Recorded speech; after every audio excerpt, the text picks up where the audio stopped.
Orang yang cerdas spiritual itu orang yang hidupnya pertama semangat dan seimbang. Jadi bukan orang yang loyo, males-malesan, rebahan tidak jelas, tapi semangat, penuh semangat. Dan seimbang. Seimbang itu ya tidak terlalu kayak tadi loh. Tidak terlalu berat di spiritualnya saja, melupakan emosional, melupakan intelektual, tapi yo imbang, ya dunia ya akhirat, ya lahir ya batin. Ndak kok batinnya canggih luar biasa tapi lahiriahnya sakit-sakitan, ndak. Seimbang. Jadi semangat dan seimbang. Kemudian orang yang cerdas spiritual itu biasanya mampu mengontrol diri dan mengontrol emosinya. Karena saya bilang tadi ya, spiritual intelijen atau kecerdasan spiritual itu mengatasi semuanya. Jadi tidak mungkin orang cerdas spiritual tidak cerdas secara intelektual, tidak cerdas secara emosional. Pasti sudah ada di level tertentu dalam hal intelektual maupun emosional. Jadi dia pasti mampu mengontrol diri dan emosi. Kemudian reflektif dan introspektif. Jadi mampu muhasabah. Orang yang hidupnya tidak asal-asalan, tapi hidup yang serba hati-hati, penuh refleksi. Nah, kemudian cerdas spiritual itu orang yang siap naik dan siap turun. Dalam tanda petik ya. Nanti jangan diartikan retterlek. Jadi siap naik itu orang yang sukses, ayo siap mentalnya. Gagal juga tidak masalah, siap juga. Ditakdir seneng, alhamdulillah. Ditakdir susah, ya innalillah, semuanya miliknya Allah. Nah ini orang yang cerdas secara spiritual. Bukan orang yang kalau seneng lupa diri, kalau susah putus asa. Berarti kurang cerdas secara spiritual. Kemudian cerdas spiritual adalah orang yang mau berjuang sekaligus mau berkorban. Jadi ya ndak nyari enaknya saja terus.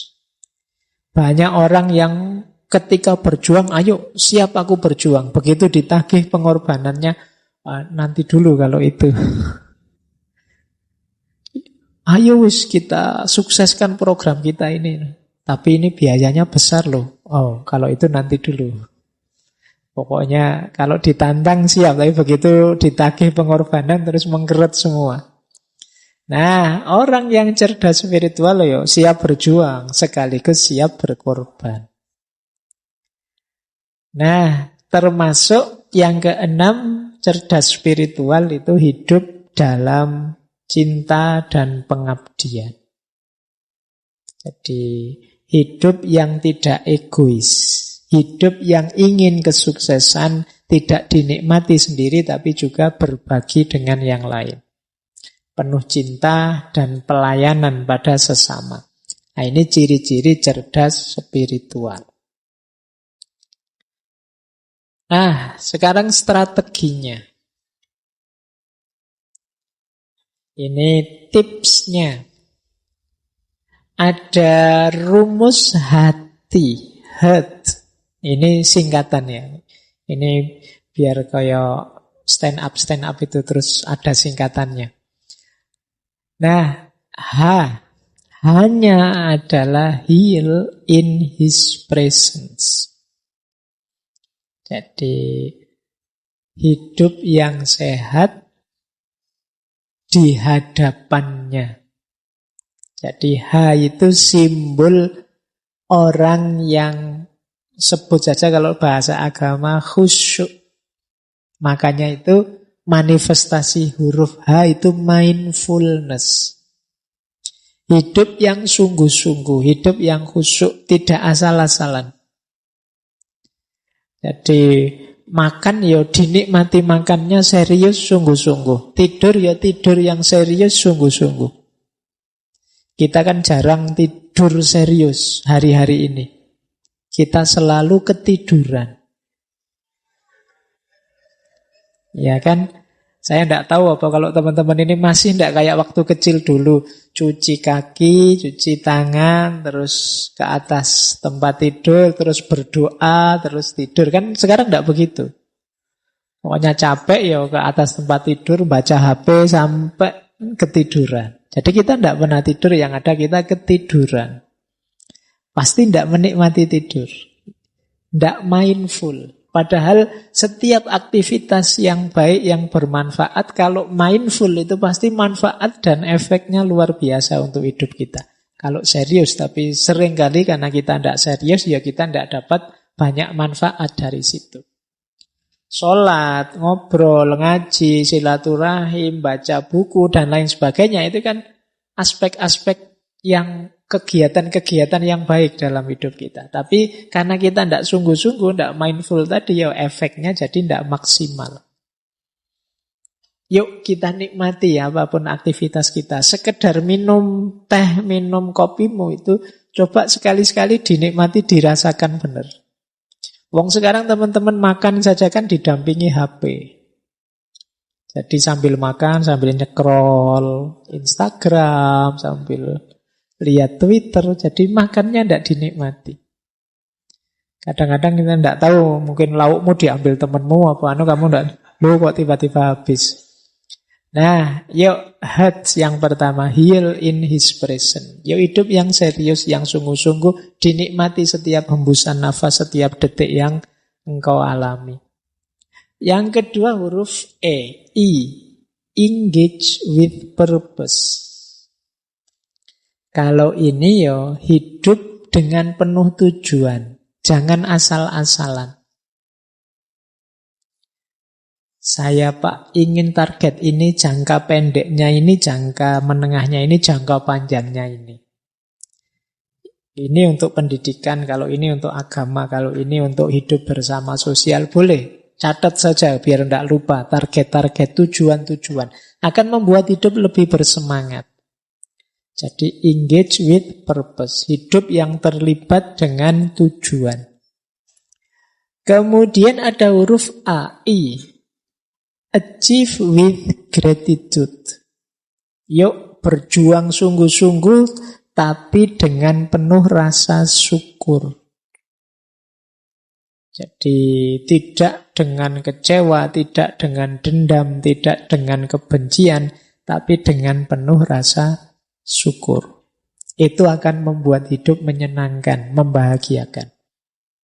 Kemudian huruf R, rise with patience and humility. Meningkatlah dengan sabar dan kerendah hatian.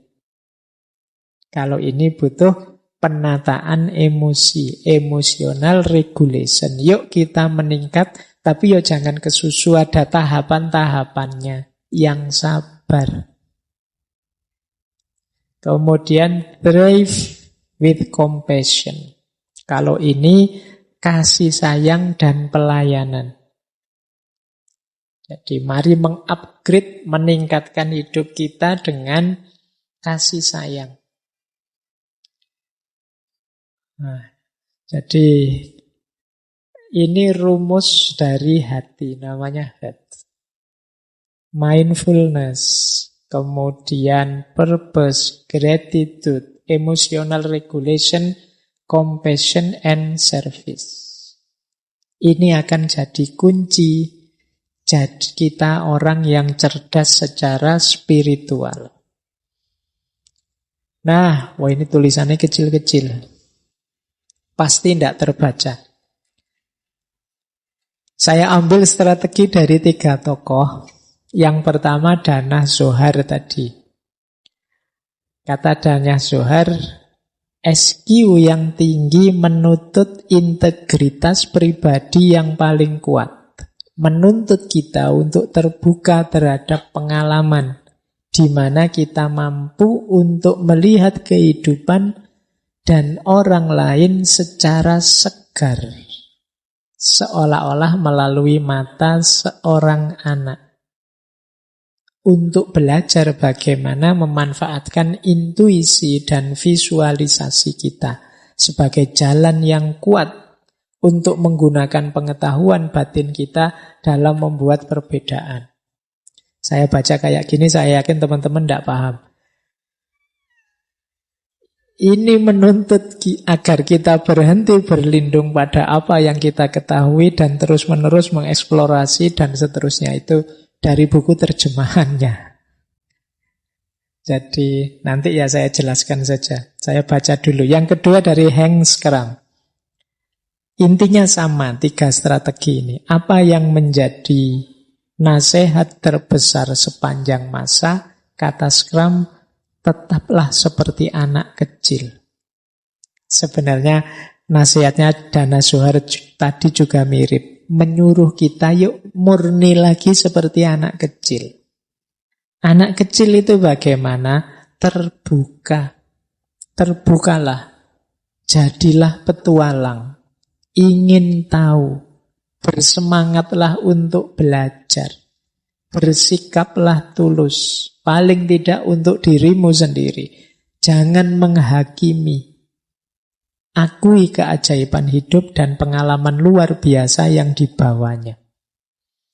Nah, Dana Zohar, Hank Schramm itu mengajarkan kita, yuk ayo meniru anak kecil saja. Tidak usah belajar ruwet-ruwet. Anak kecil itu lebih prospek secara spiritual. Yang pertama apa? Mereka terbuka.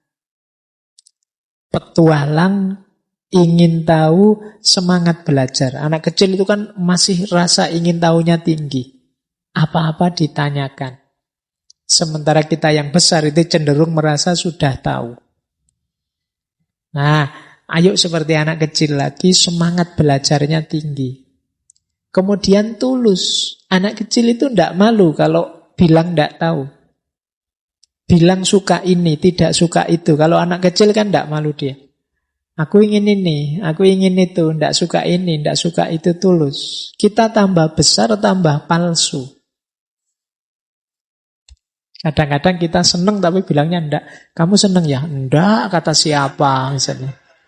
Padahal ya seneng. Kita tambah lama tambah palsu. Kita takut bilang apa adanya. Seneng sih, tapi apa ya dia mau padaku. Kan lebih positif untuk dirimu. Bersikaplah tulus, jangan menghakimi. Kita tambah besar, tambah banyak ilmu, rasanya lebih suka menghakimi. Oh ini anak soleh, kalau ini setengah soleh. Oh kalau itu solehnya tinggal 1/4. Ini. Kita itu senengannya menghakimi, memberi label-label. Nah, kalau anak kecil kan tidak begitu. Anak kecil apa saja dinikmati. Dan mengakui segala momen, menikmati segala pengalaman yang luar biasa yang dia alami. Kalau mengalami apa kan heboh anak kecil itu. Wow seneng. Kalau kita kan kadang agak jaim. Padune seneng tapi gengsi nanti. Masa dianggap nggak ngerti kan, malu kan. Tapi enggak, kalau anak kecil itu seneng-seneng aja. Enggak seneng ya enggak seneng saja. Nah, kita sekarang banyak terdistorsi, kehilangan ketulusan kita, kehilangan semangat belajar kita. Nah, terakhir ada dari Peter Shepard. Ini juga strategi. Dia mengkritik kita. Kelangsungan hidup itu cirinya hewan. Motivasinya ketakutan. Sekedar survive, kelangsungan hidup itu kan survive. Itu tidak cocok untuk makhluk spiritual. Kalau makhluk spiritual seperti kita, itu keingintahuan, kasih sayang, dan kreativitas. Itu kuncinya. Motivasinya cinta. Nah, jadi kalau jawaban kita hidup ala apa? Yang penting jalan, yang penting hidup, yang penting sehat, nyaman kan gitu aja, itu tidak manusia. Kalau sekedar nyaman ya binatang juga nyari nyaman, nyari enak dan nyari hidup. Kalau manusia tidak di situ. Kalau sekedar itu ya level kita turun. Makhluk spiritual itu cirinya ingin tahu, kasih sayang dan kreativitas. Jadi melahirkan hal-hal yang baru. Nah, ini dari Peter Shepard. Baik, ringkasnya. Ini kok tiba-tiba ringkasnya. Manusia cerdas spiritual itu profilnya seperti itu yang saya tulis. Dia mengenali dirinya dan dari sekitarnya. Kemudian menjalani hidup dengan tulus dan rendah hati. Dia sadar batas pengetahuannya. Percaya pada kebijaksanaan hidup. Percaya pada kebijaksanaan hidup itu kalau dapat sedih, dia tahu ya memang saatnya sedih, sunatullahnya begitu. Apapun yang terjadi pasti itu versi terbaik seperti yang dirancang oleh Tuhan. Kemudian tidak tertarik menjadi apa yang orang lain inginkan. Jadi kalau dia ingin sesuatu ya dia sampaikan. Tidak mudah terpengaruh, tidak mudah terdistraksi. Kemudian bijaksana. Kemudian dermawan, memberi tanpa mengharap balasan. Kemudian orangnya tenang. Tidak mudah panik, tidak mudah heboh. Kemudian merangkul siapapun yang hadir dengan rasa bersyukur. Jadi tidak milih-milih orang, tidak memilah-milah orang, melabel-labeli orang. Membersihkan diri dari keterikatan dunia. Dan yang terakhir, menspiritualkan pengalaman. Menspiritualkan pengalaman itu tadi ya, pengalaman apapun dihubungkan dengan Tuhan, dihubungkan dengan yang maha tinggi. Uang itu duniawi, kita spiritualkan dengan cara kita menyedekahkannya. Kambing kita itu harta duniawi, kepemilikan duniawi, kita spiritualkan dengan cara kita korbankan. Jadi ini namanya menspiritualkan pengalaman. Makan kita itu sebenarnya urusan perut saja, kesehatan duniawi biasa. Kita spiritualkan dengan cara kita niat makan biar kuat jasmani rohani untuk ibadah menjalankan amanat hidup dari Allah. Ini namanya menspiritualkan pengalaman. Jadi pengalaman apapun kita sambungkan dengan yang maha tinggi, dengan Allah.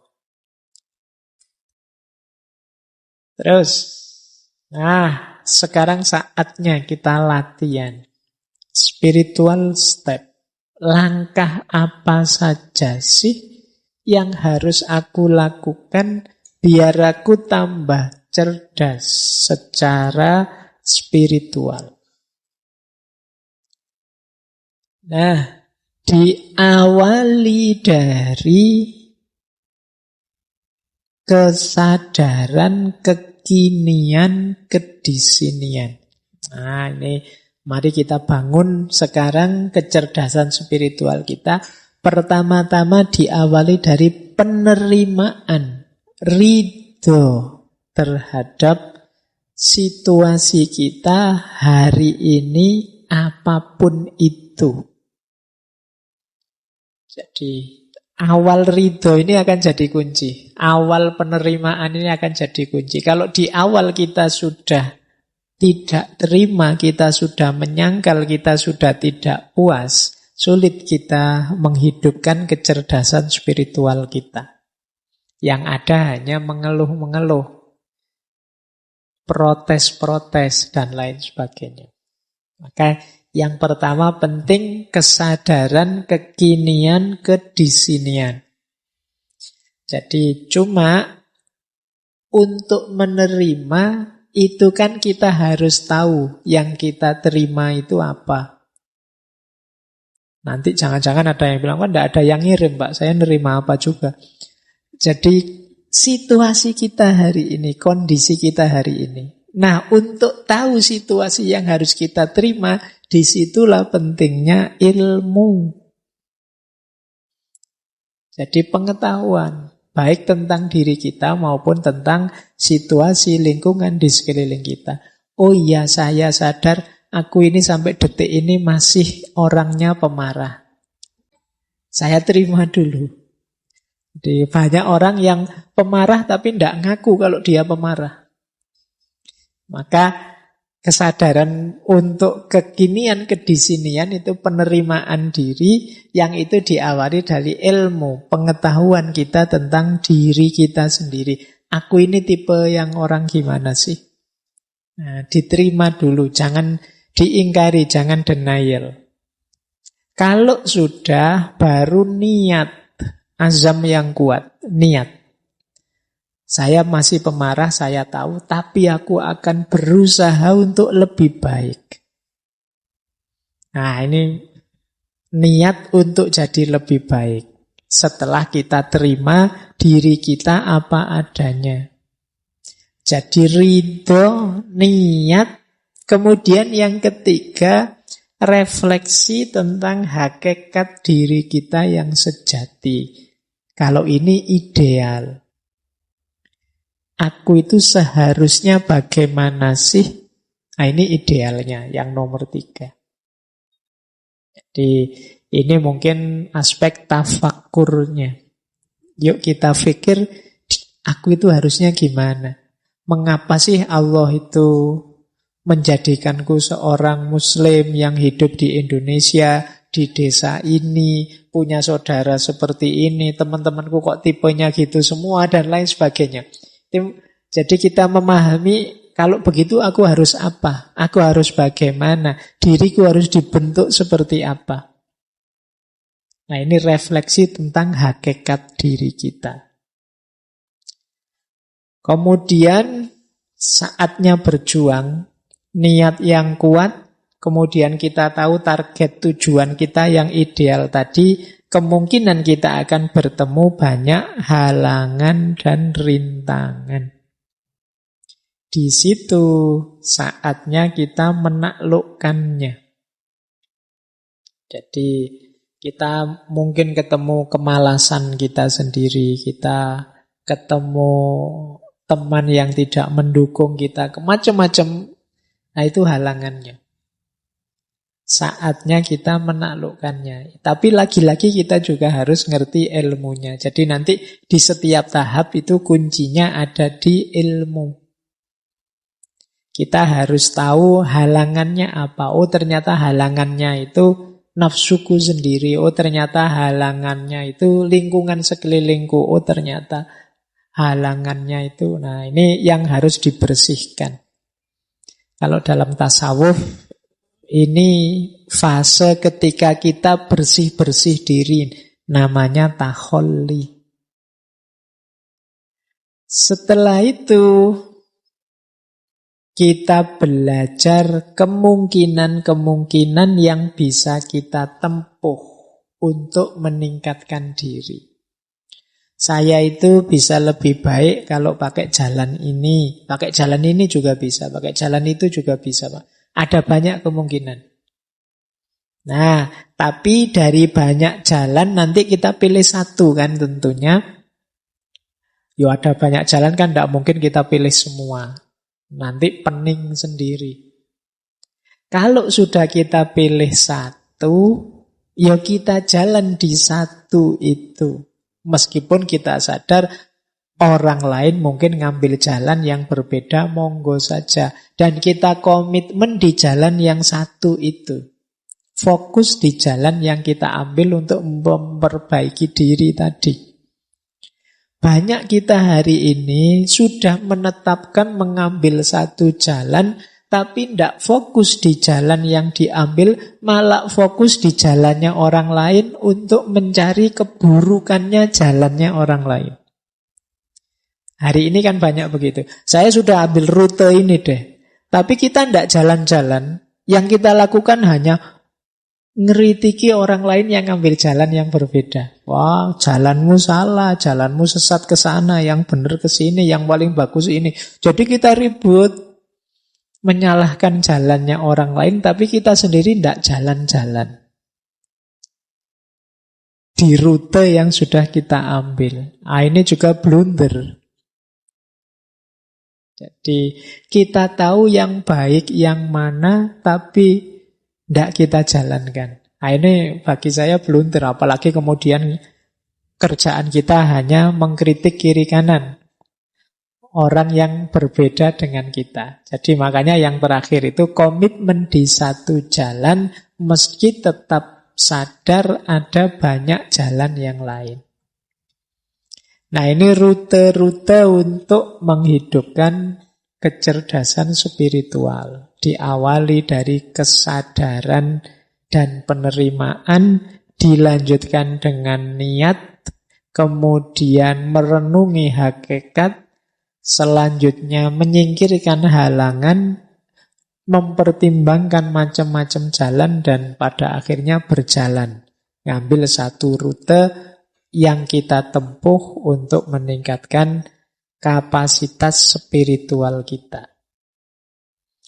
Kalau kita sukses, kita akan dapat 5 hal itu. Entah satu di antaranya, entah 2 di antaranya. Alhamdulillah kalau bisa 5 di antaranya.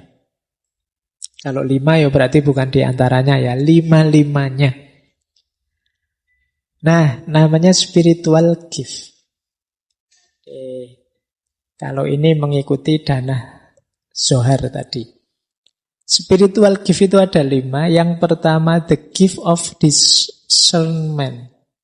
Jadi, kemampuan atau anugerah mampu mencerna.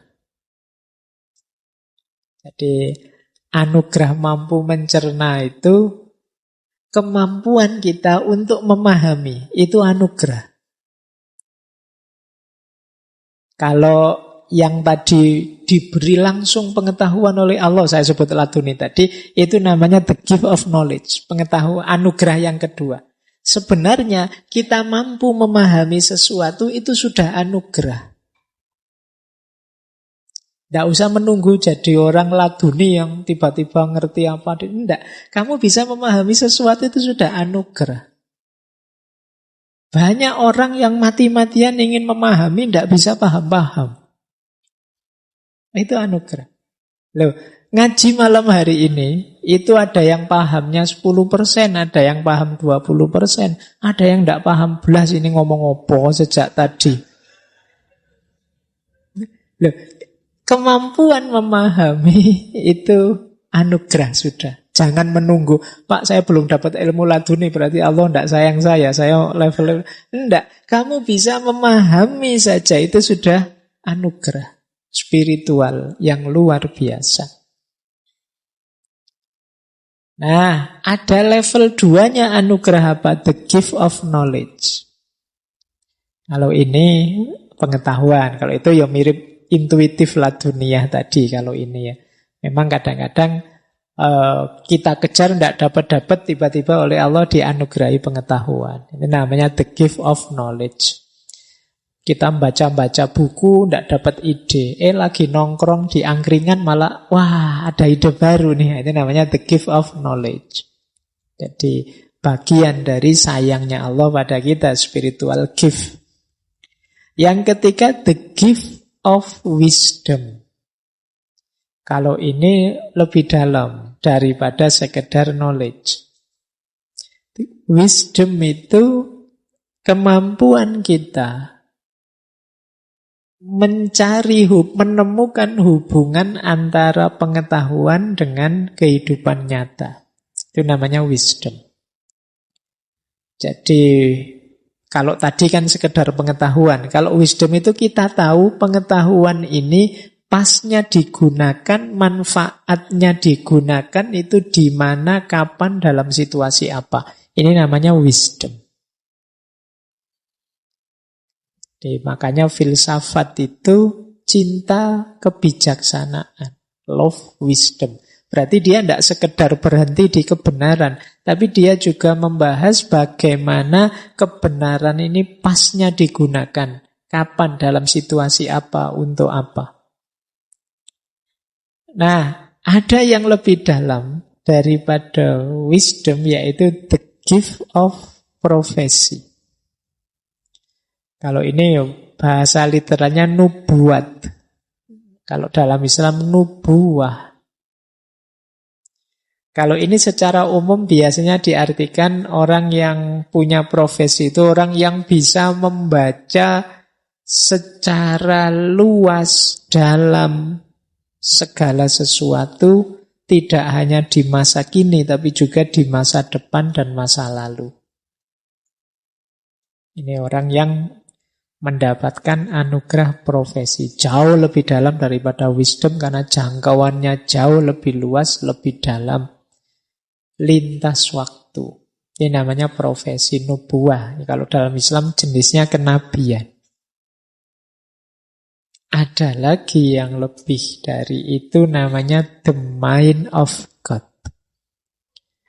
Kalau diterjemahkan letterlek itu seperti pikiran Tuhan. Ini orang hidup yang kalau bahasanya tasawuf itu kalau berjalan ya Tuhan jadi kakinya, kalau melakukan sesuatu Tuhan jadi tangannya, kalau melihat Tuhan jadi matanya, the mind of God. Orang yang keinginannya sudah selaras persis dengan keinginannya Tuhan.